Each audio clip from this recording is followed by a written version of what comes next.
নামাজের চেয়েও, রোজার চেয়েও, দান খয়রাতের চেয়েও একটা বড় এবাদত আছে। এটা কি আমি কি তোমাদের বলবো না?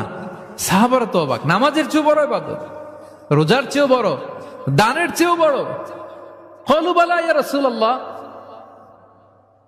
সাহাবারা বললেন অবশ্যই হে নবী, হ্যাঁ আপনি বলেন সেটা কি? বিষ্ণু সাল্লাল্লাহু আলাইহি ওয়াসাল্লাম বললেন ইসলাহু যাতিল বাইন, বিবাদমান দুই গ্রুপকে মাঝখান দিয়ে যে মিলিয়ে দেয়া।